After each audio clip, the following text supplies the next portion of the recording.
ನಮಸ್ತೆ ಮಕ್ಕಳೇ, ನಾನು ಹಿಂದಿನ ತರಗತಿಯಲ್ಲಿ ನಿಮಗೆ ಸೀನಾ ಶೆಟ್ಟರು ನಮ್ಮ ಟೀಚರ್ ಅನ್ನೋ ಪಾಠದಲ್ಲಿ ಒಬ್ಬ ಹೊಸ ಟೀಚರನ್ನು ಪರಿಚಯ ಮಾಡಿಕೊಡ್ತಾರೆ. ಮಾಂಡವಿ ಟೀಚರ್ ಅನ್ನೋದನ್ನ ಹೇಳಿದ್ದೆ ಅಲ್ವಾ. ಆದರೆ ಆ ಹೊಸ ಟೀಚರ್ ಹೇಗಿದ್ರು ಅಂತ ಹೇಳಿದರೆ, ಹಳೇದಾದ ಚೌಕಳಿ ಇರ್ತಕ್ಕಂತಹ ಶರ್ಟ್ ಅಂಗಿಯನ್ನು ಹಾಕ್ಕೊಂಡಿದ್ರು. ಮತ್ತು ಸೊಂಟಕ್ಕೆ ಇದು ಪಂಚೆಯೊಂದನ್ನು, ಹಳೇದಾದ ಒಗೆದ ಒಂದು ಪಂಚೆಯೊಂದನ್ನು ಸೊಂಟಕ್ಕೆ ಸುತ್ತಿ ಮೇಲಕ್ಕೆತ್ತಿ ಕಟ್ಟಿದ್ರು. ತಲೆಗೆ ಒಂದು ಟವಲನ್ನು ಲಪ್ಪಟೆ ರೂಪದಲ್ಲಿ ಸುತ್ತಕೊಂಡಿದ್ರು.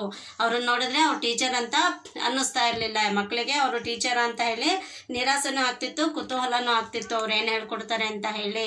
ಹಾಗೆ ಅವರ ವಿದ್ಯಾರ್ಥಿಗಳಲ್ಲೇ ಒಬ್ಬರಾದಂತಹ ತುಂಗಾಳಿಗೆ ಇವ್ರನ್ನೆಲ್ಲೋ ನೋಡಿದ್ದೀನಲ್ಲ ಅನ್ನೋ ನೆನಪಾಗ್ತಿತ್ತು.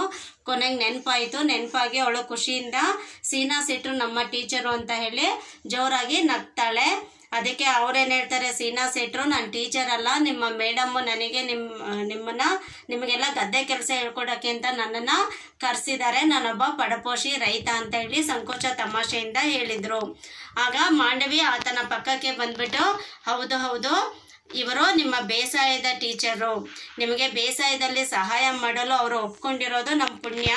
ಸರಿ ಮೇಸ್ಟ್ರೆ, ಈಗ ನೀವು ಪ್ರಾರಂಭಿಸಬಹುದು ಅಂತ ಹೇಳ್ತಾರೆ. ಮಾಂಡವಿ ಟೀಚರು ಕೃಷಿ ಕೆಲಸವನ್ನು ಕಲಿಸ್ಲಿಕ್ಕೆ, ಗದ್ದೆ ಕೆಲಸವನ್ನು ಮಕ್ಕಳಿಗೆ ಕಲಿಸ್ಲಿಕ್ಕೋಸ್ಕರ ಮಕ್ಕಳಿಗೆ ಟೀಚರ್ ಆಗಿ ಇವರನ್ನ ನೇಮಿಸಿದ್ದಾರೆ. ಯಾರನ್ನ? ಸೀನಾ ಶೆಟ್ಟರನ್ನ. ಅವರು ಏನೇನು ಹೇಳ್ಕೊಡ್ತಾರೆ ಅನ್ನೋದನ್ನ ಇವತ್ತಿನ ತರಗತಿಯಲ್ಲಿ ನೋಡೋಣ. ಮೊದಲಿಗೆ ನಾನು ಪಾಠವನ್ನು ಓದ್ತೀನಿ, ಎಲ್ಲರೂ ಬೆರಳಿಗೆ ನೋಡ್ಕೋತಾ ಹೋಗಿ. ಟೆಕ್ಸ್ಟ್ ಬುಕ್ ಓಪನ್ ಮಾಡಿ, ಪೇಜ್ ನಂಬರ್ 15. ಚಿಣ್ಣರ ಲೋಕದ ಬಹುಪಾಲು ಮಕ್ಕಳು ರೈತ ಕುಟುಂಬದವರೇ. ಒಂದಲ್ಲ ಒಂದು ರೀತಿಯಲ್ಲಿ ಬೇಸಾಯದಲ್ಲಿ ತೊಡಗಿಕೊಳ್ಳುತ್ತಿದ್ದ ಅವರಿಗೆ ಹೊಸದಾಗಿ ಬೇಸಾಯವನ್ನೇನೂ ಕಲಿಸಬೇಕಾಗಿರಲಿಲ್ಲ.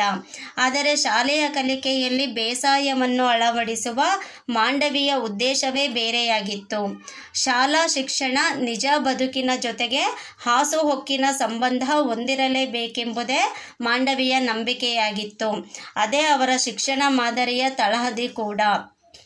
ಶಾಲಾ ಶಿಕ್ಷಣದಲ್ಲಿ ಅವರು ಬೇಸಾಯವನ್ನು ಅಳವಡಿಸಲು ಮುಖ್ಯ ಕಾರಣ ಇದಾಗಿದ್ದರೂ ಕೂಡ ಅದು ಇನ್ನೂ ಅನೇಕ ವಿಚಾರಗಳಿಗೆ ಸಹಾಯವಾಗಿತ್ತು.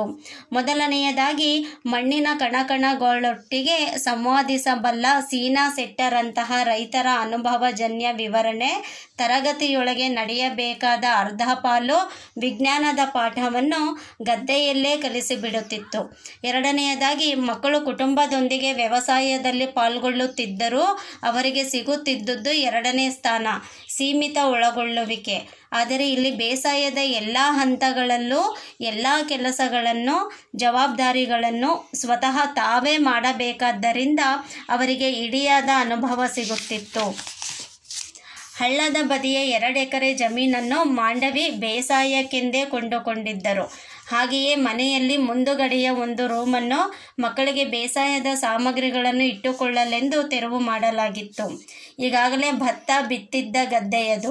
ನಿಲ್ಲಲಿ ಎಂದರೂ ಕೇಳದೆ ಜಡಿ ಮಳೆಯಲ್ಲೇ ಶಾಲೆಯ 50 ಮಕ್ಕಳು ಕಂಬಳಿಗೊಪ್ಪೆ ಹಾಕಿಕೊಂಡು ಸಂಭ್ರಮದಿಂದ ಗದ್ದೆಗಿಳಿದರು ಸೀನಾ ಶೆಟ್ಟರ ಜೊತೆ.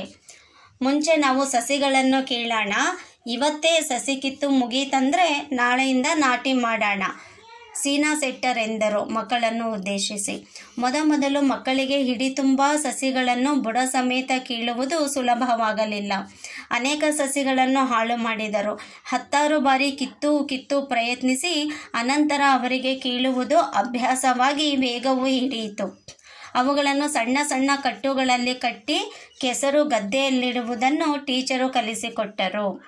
1 ಗಂಟೆಯ ಕೆಲಸದ ಅನಂತರ ಸೀನಾ ಶೆಟ್ಟರು, ಇವತ್ತಿಗೆ ಸಾಕು, ನಾಳೆ ಉಳಿದದ್ದು ಎಂದರು. ಸಂಭ್ರಮ ಇಡಿಸಿಕೊಂಡಿದ್ದ ಮಕ್ಕಳು, ಕೇಳಿಯಾರೆ ಸೀನಾ ಶೆಟ್ರೆ, ನಿಮ್ಮ ದಮ್ಮಯ್ಯ, ಇವತ್ತು ಪೂರಾ ಕಿತ್ತೇ ಹೋಗೋಣ ಎಂದು ಒಕ್ಕೊರಲಿನಿಂದ ಒತ್ತಾಯಪೂರ್ವಕವಾಗಿ ಗೋಗರೆದರು. ಅಷ್ಟರಲ್ಲೇ ಒಂದು ಸಣ್ಣ ಹಾವು ಅವಸರದಿಂದ ಸರಿಯುತ್ತಾ ಹಾಲಪ್ಪ ಎನ್ನುವವನ ಕಾಲನ್ನು ಕಚ್ಚಿಬಿಟ್ಟಿತು. ಅವನು ಹೌಹಾರಿ ಬಿದ್ದ. ತಕ್ಷಣ ಸೀನಾ ಶೆಟ್ಟರು ಅವನನ್ನು ಹಿಡಿದುಕೊಂಡರು. ಹೆದರ್ಬೇಡ ಮಗ, ಎಂತ ಆಗಲ್ಲ, ಅದು ನೀರಾವು, ವಿಷದ ಹಾವಲ್ಲ, ಒಂದು ಮೀನು ಕಚ್ಚಿದ್ರೆ ಹೆಂಗೋ ಅಷ್ಟೇ ಎಂದು ತಿಳಿ ಹೇಳಿ ಸಮಾಧಾನಿಸಿದರು. ನೋಡಿ, ಚಿಣ್ಣರ ಲೋಕದ ಬಹುಪಾಲು ಮಕ್ಕಳು ರೈತರ ಕುಟುಂಬದವರೇ. ನೋಡಿ, ಮಕ್ಕಳಲ್ಲಿ ತುಂಬಾ ಜನ ಏನಾಗಿರ್ತಾರೆ, ರೈತರ ಕುಟುಂಬದಿಂದ ಬಂದವರೇ ಆಗಿರ್ತಾರೆ. ಒಂದಲ್ಲ ಒಂದು ರೀತಿಯಲ್ಲಿ ಬೇಸಾಯದಲ್ಲಿ ಪಾಲ್ಗೊಳ್ತಿದ್ದ ಅವರಿಗೆ ಹೊಸದಾಗಿ ಬೇಸಾಯವನ್ನೇನೋ ಕಲಿಸಬೇಕಾಗಿರ್ಲಿಲ್ಲ. ಬೇಸಾಯಗಾರರ ರೈತರ ಮಕ್ಕಳು ಅಂತ ಹೇಳಿದ್ರೆ ಒಂದಲ್ಲ ಒಂದು ರೀತಿಯಲ್ಲಿ ಕೃಷಿಯಲ್ಲಿ ಅವ್ರು ಪಾಲ್ಗೊಂಡಿರ್ತಾರೆ. ಮನೇಲಿ ಅಪ್ಪ ಅಮ್ಮ ಮಾಡುವಾಗ ಇವರು ಅವ್ರ ಸಹಾಯಕರಾಗಿ ಅಲ್ಪ ಸ್ವಲ್ಪ ಕೆಲಸವನ್ನ ಮಾಡೇ ಇರ್ತಾರೆ. ಅಂಥವ್ರಿಗೆ ಹೊಸದಾಗಿ ಏನೋ ಕಲಿಸ್ಬೇಕಾಗಿಲ್ಲ. ಆದ್ರೆ ಶಾಲೆ ಕಲಿಕೆಯಲ್ಲಿ ಬೇಸಾಯವನ್ನ ಅಳವಡಿಸುವ ಅವರ ಮಾಂಡವಿ ಟೀಚರ್ ಉದ್ದೇಶನೇ ಬೇರೆ ಆಗಿತ್ತು. ಯಾಕೆಂದ್ರೆ ಮನೆಯಲ್ಲೇ ಅರ್ಧ ಕಲ್ತಿರ್ತಾರೆ, ಸ್ವಲ್ಪ ಸ್ವಲ್ಪ ಅವ್ರಿಗೆ ಪರಿಚಯ ಇರುತ್ತೆ. ಆದ್ರೂ ಶಾಲೆಯಲ್ಲಿ ಏನವರಿಗೆ ಬೇಸಾಯ ಕಲಿಸ್ಬೇಕು ಅನ್ನೋದಿದೆಯಲ್ಲ, ಅದ್ರ ಉದ್ದೇಶ ಬೇರೆ ಆಗಿತ್ತು ಮಾಂಡವಿ ಟೀಚರ್ದು.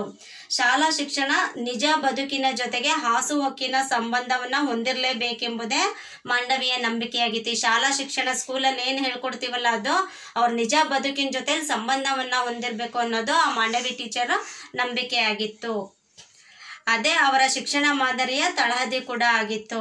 ಶಾಲಾ ಶಿಕ್ಷಣದಲ್ಲಿ ಅವರ ಬೇಸಾಯವನ್ನ ಅಳವಡಿಸಲಿಕ್ಕೆ ಮುಖ್ಯ ಕಾರಣ ಇದಾಗಿದ್ರೂ ಕೂಡ ಅದು ಇನ್ನೂ ಅನೇಕ ವಿಚಾರಗಳಿಗೆ ಸಹಾಯವಾಗಿತ್ತು. ಅದೇನ್ ವಿಚಾರ ನೋಡ್ರಿ. ಮೊದಲನೇದಾಗಿ, ಮಣ್ಣಿನ ಕಣಕಣಗಳೊಟ್ಟಿಗೆ ಸಂವಾದಿಸಬಲ್ಲ ಸೀನಾ ಸೆಟ್ಟರ್ ಅಂತಹ ರೈತರ ಅನುಭವಜನ್ಯ ವಿವರಣೆ, ತರಗತಿಯೊಳಗೆ ನಡೆಯಬೇಕಾದ ಅರ್ಧ ಪಾಲು ವಿಜ್ಞಾನದ ಪಾಠವನ್ನು ಗದ್ದೆಯಲ್ಲೇ ಕಲಿಸಿ ಬಿಡುತ್ತಿತ್ತು. ನೋಡಿ, ವಿಜ್ಞಾನ ಅಂದ್ರೆ ಸೈನ್ಸ್ ಪಾಠ ಮಾಡುವಾಗ ತರಗತಿಯಲ್ಲಿ ಟೀಚರ್ ಹೇಳ್ತಿರ್ತಾನೆ, ಬೆಳೆಯನ್ನ ಹಿಂಗ್ ಬಿತ್ತಬೇಕು, ಅದು ಮೊಳಕೆ ಹೊಡಿಯತ್ತೆ, ಸಸಿ ಬೆಳೆಯತ್ತೆ, ಆ ತರ ಬೆಳೆಯತ್ತೆ, ಅವೆಲ್ಲ ಪಾಠ ಮಾಡ್ಬೇಕು ತಾನೆ ಸೈನ್ಸ್ ಟೀಚರ್ ಆದವರು. ವಿಜ್ಞಾನ ಪಾಠವನ್ನ ಮಾಡುವಾಗ ತರಗತಿಯಲ್ಲಿ ಅದ್ರ ಅರ್ಧ ಪಾಲ್ ಪಾಠವನ್ನ ಸೀನಾ ಸೆಟ್ಟರು ಗದ್ದೆಯೊಳಗೆ ಕಲಿಸ್ಬಿಡ್ತಾ ಇದ್ರು. ಅಂದ್ರೆ ಮಕ್ಕಳಿಗೆ ಸೀನಾ ಸೆಟ್ಟರ್ ಅಂತಹ ಅನುಭವ ಇರ್ತಕ್ಕಂಥವ್ರು ಅವರು ವಿವರಣೆ ತರಗತಿಯೊಳಗೆ ಮಾಡ್ಬೇಕಾದ ವಿವರಣೆಗಿಂತ ಇಲ್ಲೇ ಹೆಚ್ಚಿಗೆ ಕಲಿತಾಗ ಆಗ್ತಾ ಇತ್ತು, ಮಕ್ಕಳ ಕೈಲೇ ಮಾಡಿಸಿ ಕಲಿಸ್ದಂಗ ಆಗ್ತಾ ಇತ್ತು. ಎರಡನೇದಾಗಿ, ಮಕ್ಕಳು ಕುಟುಂಬದೊಂದಿಗೆ ವ್ಯವಸಾಯದಲ್ಲಿ ಪಾಲ್ಗೊಳ್ಳುತ್ತಿದ್ರು. ಅವರಿಗೆ ಸಿಗುತ್ತಿದ್ದುದು ಎರಡನೇ ಸ್ಥಾನ. ನಾವು ತಾನೆ ಮನೆಗಳಲ್ಲಿ ರೈತರ ಮಕ್ಕಳಾಗಿದ್ರು ಕೂಡ ಅಲ್ಪ ಸ್ವಲ್ಪ ಕೆಲಸ ಕಲ್ತಿರ್ತಿದ್ರು. ಅದು ಹೇಗೆ, ಪೂರ್ತಿ ಕೆಲಸ ಅವ್ರ ಮೇಲೆ, ಅವ್ರ ಜವಾಬ್ದಾರಿಯನ್ನ ಅವ್ರ ಮೇಲೆ ಬಿಡ್ತಿರ್ಲಿಲ್ಲ, ಅದು ಹಿರಿಯರು ಮಾಡ್ತಾ ಇದ್ರು. ಮಕ್ಳಿಗೆ ಚಿಕ್ಕ ಪುಟ್ಟ ಹೆಲ್ಪಿಗೆ ತಗೊಂಡವ್ರು. ಅಲ್ಲಿಗೆ ಮಕ್ಕಳಿಗೆ ಎರಡನೇ ಸ್ಥಾನ ಸಿಗ್ತಿದ್ದು ಮನೆಯಲ್ಲಿ. ಮತ್ತೆ ಸೀಮಿತ ಒಳಗೊಳ್ಳುವಿಕೆ, ಪೂರ್ತಿಯಾಗಿ ಅವ್ರ ಕೈಯಲ್ಲೇ ಕೆಲಸ ಮಾಡಿಸ್ತಿರ್ಲಿಲ್ಲ, ಚಿಕ್ಕ ಪುಟ್ಟ ಕೆಲಸ ಮಾಡ್ತಾ ಇದ್ರು. ಆದ್ರೆ ಇಲ್ಲಿ ಬೇಸಾಯದ ಎಲ್ಲಾ ಹಂತಗಳಲ್ಲೂ ಕೂಡ ಎಲ್ಲಾ ಕೆಲಸಗಳನ್ನು, ಜವಾಬ್ದಾರಿಗಳನ್ನ ಸ್ವತಃ ತಾವೇ ಮಾಡ್ಬೇಕಾದ್ರಿಂದ ಅವರಿಗೆ ಇಡಿಯಾದ ಅನುಭವ ಸಿಗ್ತಿತ್ತು. ಇಲ್ಲೇನಂದ್ರೆ ಸೀನಾ ಸೆಟ್ಟರ್ ಜೊತೆಯಲ್ಲಿ ಬಿಡೋದ್ರಿಂದ ಅವರ ಪ್ರತಿಯೊಂದು ಕೆಲಸವನ್ನು ಎಲ್ಲದನ್ನು ಕೂಡ ಅವ್ರ ಜವಾಬ್ದಾರಿಯನ್ನು ಅವರೇ ವಹಿಸ್ಕೊಂಡು ಅವರೇ ಮಾಡ್ಬೇಕಾಗಿತ್ತು. ಹಾಗಾಗಿ ಅವರಿಗೆ ರೈತರು ಹೇಗೆ ಬೆಳೆಯನ್ನ ಬೆಳಿಬೇಕು ಅನ್ನೋ ಸಂಪೂರ್ಣವಾದ ಅನುಭವ ಅವರಿಗೆ ಮಕ್ಕಳಿಗೆ ಸಿಗ್ತಾ ಇತ್ತು. ನೋಡಿ, ಹಳ್ಳದ ಬದಿಯ 2 ಎಕರೆ ಜಮೀನನ್ನು ಮಾಂಡವಿ ಬೇಸಾಯಕ್ಕೆಂದೇ ಕೊಂಡುಕೊಂಡಿದ್ರು. ಈ ರೀತಿ ಬೇಸಾಯ ಮಾಡ್ಬೇಕು ಅಂತ ಹೇಳಿ ಆಲ್ರೆಡಿ ಮಾಂಡವಿ ಟೀಚರ್ ಏನ್ ಮಾಡಿದ್ರು, ಒಂದು ಹಳ್ಳ ಇದೆಯಲ್ಲ, ಹಳ್ಳದ ಪಕ್ಕದಲ್ಲಿದ್ದಂತಹ 2 ಎಕರೆ ಜಮೀನನ್ನ ಕೊಂಡ್ಕೊಂಡಿದ್ರು. ಹಾಗೆ ಮನೆಯಲ್ಲಿ ಮುಂದಗಡೆಯ ಒಂದು ರೂಮನ್ನ ಮಕ್ಕಳಿಗೆ ಬೇಸಾಯದ ಸಾಮಗ್ರಿಗಳನ್ನ ಇಟ್ಕೊಳ್ಳಿಕ್ಕೆ ಅಂತ ಹೇಳಿ ತೆರವು ಮಾಡಲಾಗಿತ್ತು. ಅವ್ರ ಮನೆಯ ಮುಂದೆ ಇರ್ತಕ್ಕಂತ ಒಂದು ರೂಮನ್ನ ಏನ್ ಮಾಡಿದ್ರು, ಮಕ್ಕಳಿಗೆ ಬೇಸಾಯ ಹೇಳ್ಕೊಡ್ಬೇಕಂದ್ರೆ ಬೇಸಾಯದ ಕೆಲಸ ಮಾಡ್ಲಿಕ್ಕೆ ಕೆಲವೊಂದು ಸಲಕರಣೆ ಸಾಮಗ್ರಿಗಳು ಬೇಕಲ್ವಾ, ವಸ್ತುಗಳು ಬೇಕಲ್ಲ ಕೆಲವೊಂದು, ಅವುಗಳನ್ನೆಲ್ಲ ಮಕ್ಕಳು ಇಟ್ಕೊಳ್ಲಿಕ್ಕೆ ಅಂತ ಹೇಳಿ ಆ ರೂಮ್ನ ಖಾಲಿ ಮಾಡಿಬಿಟ್ಟಿದ್ರು. ಈಗಾಗ್ಲೇ ಭತ್ತ ಬಿತ್ತಿತ್ತ ಗದ್ದೆ ಅದು, ಈಗಾಗ್ಲೇ ಅವರು ಭತ್ತವನ್ನ ಬಿತ್ತಿರ್ತಕ್ಕಂತಹ ಗದ್ದೆ ಅದು. ನಿಲ್ಲಲಿ ಎಂದರೂ ಕೇಳದೆ ಜಡಿ ಮಳೆಯಲ್ಲೇ ಶಾಲೆಯ 50 ಮಕ್ಕಳು ಕಂಬಳಿಗೊಪ್ಪೆ ಹಾಕೊಂಡು ಸಂಭ್ರಮದಿಂದ ಗದ್ದೆಗಿಳಿದರು ಸೀನಾ ಸೆಟ್ಟರ ಜೊತೆ. ನೋಡಿ, ಈಗ ಜಡಿ ಮಳೆ ಬೀಳ್ತಾ ಇದೆ. ಜಡಿ ಮಳೆ ಅಂದ್ರೆ ನಿಲ್ದೆ ಚುರ್ಚುರೆ ಹನಿ ಹನಿ ಹನಿ ಬೀಳ್ತಾ ಇದೆ. ಮಳೆ ನಿಲ್ಲಿ ಆಮೇಲೆ ಗದ್ದೆಗಿಳಿಯೋಣ ಅಂತ ಸೀನಾ ಸೆಟ್ಟರು ಹೇಳಿದ್ರು ಕೂಡ ಮಕ್ಕಳು ಕೇಳಲಿಲ್ಲ. ಸಂಭ್ರಮದಿಂದ ಅವರು ಖುಷಿಯಿಂದ ಏನ್ ಮಾಡಿದ್ರು, ಜಡಿ ಮಳೆಯಲ್ಲೇ ಅವರು ಕಂಬಳಿಗೊಪ್ಪೆಯನ್ನ ಹಾಕೊಂಡು ಗದ್ದೆಗೆ ಇಳಿದೇ ಬಿಟ್ರು. ಯಾರ ಜೊತೆಯಲ್ಲಿ, ಸೀನಾ ಸೆಟ್ಟರ ಜೊತೆಯಲ್ಲಿ. ಕಂಬಳಿಗೊಪ್ಪೆ ಅಂತ ಹೇಳಿದ್ರೆ ಮಳೆಯಿಂದ ರಕ್ಷಿಸಿಕೊಳ್ಳಲು ಕಂಬಳಿಯಿಂದ ಮಾಡಿದ ಮುಸುಕು. ನಾವು ಛತ್ರಿ ಹಿಡಿತೀವಲ್ಲ, ಅದಕ್ಕೆ ಬದಲಾಗಿ ರೈತರೆಲ್ಲ ಏನ್ ಮಾಡ್ತಾರೆ, ಮಳೆಯಿಂದ ರಕ್ಷಿಸ್ಕೊಳ್ಳಿಕ್ಕೆ, ಮಳೆ ತಲೆ ಮೇಲೆ ಬೀಳ್ಬಾರ್ದು, ಬಟ್ಟೆ ನೆನೆಬಾರ್ದು ಅಂದ್ಬಿಟ್ಟು ಕಂಬಳಿಯಿಂದ ಒಂದು ಮುಸುಕು ಮಾಡ್ಕೊಂಡಿರ್ತಾರೆ. ಹಿಂದಕ್ಕೆ ಹಾಕೊಂಡು ಹಿಂಗೆ ಕೆಲಸವನ್ನ ಮಾಡ್ತಾರೆ ನೋಡಿ, ತಲೆ ನೆನೆಯಲ್ಲ ಬಾಡಿ ನೆನೆಯಲ್ಲ ಅಂತ ಹೇಳಿ ಆ ತರದ್ದು. ಅದನ್ನ ಹಾಕೊಂಡು ಸೀನಾ ಸೆಟ್ಟರ ಜೊತೆಯಲ್ಲಿ ಗದ್ದೆಗೆ ಇಳಿದೇ ಬಿಟ್ರು. ಸೀನಾ ಸೆಟ್ಟರು ಹೇಳ್ತಾರೆ ಮಕ್ಕಳನ್ನ ಉದ್ದೇಶಿಸಿ, ಮೊದಲು ಮುಂಚೆ ನಾವು ಸಸಿಗಳನ್ನ ಕೀಳೋಣ. ಸಸಿ ಆಲ್ರೆಡಿ ಭತ್ತ ಬಿತ್ತಿದ ಜಾಗ ತಾನೇ ಅದು, 2 ಎಕರೆ ಜಮೀನ್ ತಗೊಂಡಿರೋದು ಮಾಂಡವಿ ಟೀಚರ್. ಭತ್ತ ಬಿತ್ತಿದರೆ ಸಣ್ಣ ಸಣ್ಣ ಸಸಿ ಬೆಳೆದಿದೆ, ಆ ಸಸಿಗಳನ್ನ ಮೊದಲು ಕೀಳೋಣ. ಇವತ್ತೇ ಸಸಿ ಕಿತ್ತು ಮುಗೀತು ಅಂದ್ರೆ ನಾಳೆಯಿಂದ ನಾವು ನಾಟಿ ಮಾಡೋಣ ಅಂತ ಹೇಳಿ ಸೀನಾ ಸೆಟ್ಟರು ಮಕ್ಕಳಿಗೆ ಹೇಳ್ತಾರೆ. ಈಗ ಸಸಿಗಳನ್ನ ಕೀಳೋಣ ಅಂದ್ರೆ ಅದೇ ಫಸ್ಟ್ ಟೈಮ್ ಗದ್ದೆಗೆ ಇಳಿದಿದ್ದಾರೆ ಮಕ್ಕಳು. ಅವರಿಗೆ ಸಡನ್ ಆಗಿ ಕೀಳಕ್ ಬರಲ್ಲ. ಮೊದ್ಲು ಮಕ್ಕಳಿಗೆ ಹಿಡಿ ತುಂಬಾ ಸಸಿಗಳನ್ನ ಬುಡ ಸಮೇತ ಕೀಳೋದು ಸಾಧ್ಯ ಆಗ್ತಿರ್ಲಿಲ್ಲ. ಏನೋ ಗೊತ್ತಿಲ್ಲದೆ ಇರೋರಿಗೆ ಹೋಗ್ಬಿಟ್ರೆ ತುದಿನ ಕಿತ್ತಾಕ್ಬಿಡ್ತಾರಲ್ವ, ಅವ್ರಿಗೆ ಬುಡ ಸಮೇತ ಬೇರ್ ಸಹಿತ ಕೀಳ್ಲಿಕ್ಕೆ ಬರೋದಿಲ್ಲ ಮಕ್ಕಳಿಗೆ.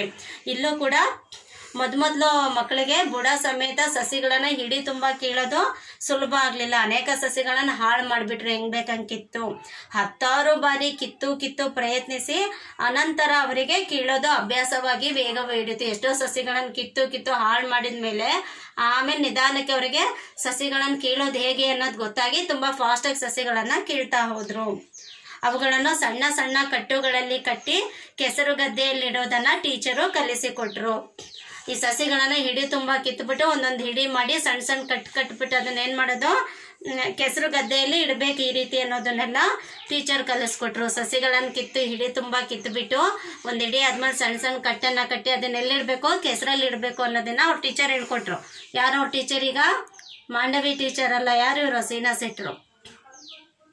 ಹೀಗೆ ಮಾಡ್ತಾ ಇರುವಾಗ 1 ಗಂಟೆ ನಂತರ ಸೀನಾ ಸೆಟ್ರು ಹೇಳ್ತಾರೆ, ಇವತ್ತಿಗೆ ಇಷ್ಟು ಸಾಕು, ನಾಳೆ ಉಳಿದದ್ದು ಅಂತ ಹೇಳ್ತಾರೆ. ಆದ್ರೆ ಮಕ್ಕಳು ಹೊಸ ಕೆಲಸ, ಅದು ಸಂಭ್ರಮ ಖುಷಿಯಲ್ಲಿದ್ದಂತಹ ಮಕ್ಕಳು ಕೇಳಲಿಲ್ಲ. ಅವರು ಸೀನಾ ಸೆಟ್ರೆ ನಿಮ್ದು ಅಮ್ಮಯ್ಯ ಇವತ್ತು ಪೂರಾ ಕಿತ್ತೇ ಹೋಗೋಣ, ಅವನೇನ್ ಹೇಳ್ತಾರೆ ಇವತ್ತಿಗೆ ಇಷ್ಟು ಸಾಕು ಅಂತ ಸೀನಾ ಸೆಟ್ರು ಹೇಳ್ತಾರೆ. ಆದ್ರೆ ಮಕ್ಕಳು ಇಲ್ಲ ಇವತ್ತು ಪೂರಾ ಇದನ್ನ ಕಿತ್ತೇ ಹೋಗೋಣ ಅಂತ ಹೇಳಿ ಎಲ್ರೂ ಒಗ್ಗಟ್ಟಾಗಿ ಒತ್ತಾಯ ಪೂರ್ವಕವಾಗಿ ಗೋಗರಿತಾರ ಅವ್ರ ಹತ್ರ, ಇವತ್ತು ಪೂರ್ತಿ ಕಿತ್ತೇ ಹೋಗೋಣ ಪ್ಲೀಸ್ ಅಂತ ಕೇಳ್ಕೊತಾರಲ್ವಾ, ಆ ರೀತಿ.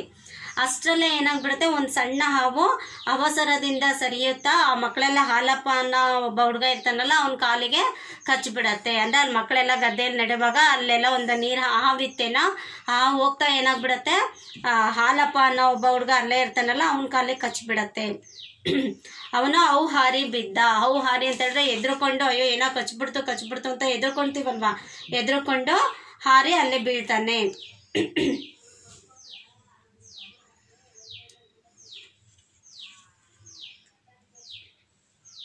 ಹಾರಿ ಅಲ್ಲಿ ಬೀಳ್ತಾನೆ. ತಕ್ಷಣ ಸೀನಾ ಸೆಟ್ರು ಅವನನ್ನ ಹಿಡ್ಕೊಂಡ್ರು. ಅವನು ಎದ್ರುಕೊಂಡು ಏನೋ ಕಚ್ಚದಾಗಾಯ್ತಲ್ಲ ಅಂತ ಹೆದರ್ಕೊಂಡು ಬೀಳ್ತಾನೆ. ಸೀನಾ ಸೆಟ್ರು ಅವನನ್ನ ಹಿಡ್ಕೊಂಡ್ರು. ಹೆದರ್ಬೇಡ ಮಗ, ಎಂತ ಆಗಲ್ಲ, ಅದು ನೀರಾವು, ವಿಷದ ಹಾವಲ್ಲ, ಒಂದು ಮೀನ್ ಕಚ್ಚಿದ್ರೆ ಹೆಂಗೋ ಅಷ್ಟೇ ಎಂದು ಹೇಳಿ ಸಮಾಧಾನಿಸಿದ್ರು. ಅವನನ್ನ ಹಿಡ್ಕೊಂಡಂತಹ ಸೀನಾ ಸೆಟ್ರು ಏನ್ ಹೇಳ್ತಾರೆ, ಸಮಾಧಾನ ಮಾಡ್ತಾರೆ ಅವನಿಗೆ, ನೀನ್ ಹೆದರ್ಕೊಂಬೇಡ ಮಗ, ಅದು ವಿಷದ ಹಾವಲ್ಲ, ನೀರ್ ಹಾವು, ಒಂದ್ ಮೀನ್ ಕಚ್ಚಿದ್ರೆ ಹೆಂಗೋ ಹಂಗೆ ಅಷ್ಟೇ, ಇನ್ನೇನು ತೊಂದರೆ ಆಗೋದಿಲ್ಲ ಅಂತ ಹೇಳಿ ಅವನಿಗೆ ಸಮಾಧಾನವನ್ನ ಮಾಡ್ತಾರೆ. ನೋಡಿ, ಇಷ್ಟು ತಿಳ್ಕೊಂಡ್ರಿ ಅಲ್ಲ, ಮಕ್ಕಳಿಗೆ ಯಾವ ರೀತಿ ಹೇಳ್ಕೊಡ್ತಾ ಹೋದ್ರು, ಮೊದಲಿಗೆ ಅವ್ರು ಏನನ್ನು ಕಲ್ತರು ಅನ್ನೋದನ್ನ ಇವತ್ತಿನ ತರಗತಿಯಲ್ಲಿ ನಾವು ತಿಳ್ಕೊಂಡಿದ್ದೀವಿ. ಮುಂದಿನ ತರಗತಿಯಲ್ಲಿ ಅವರು ಮುಂದೆ ಏನು ಕೆಲಸವನ್ನ ಮಾಡ್ತಾರೆ ಅನ್ನೋದನ್ನ ತಿಳ್ಕೊಳ್ಳೋಣ.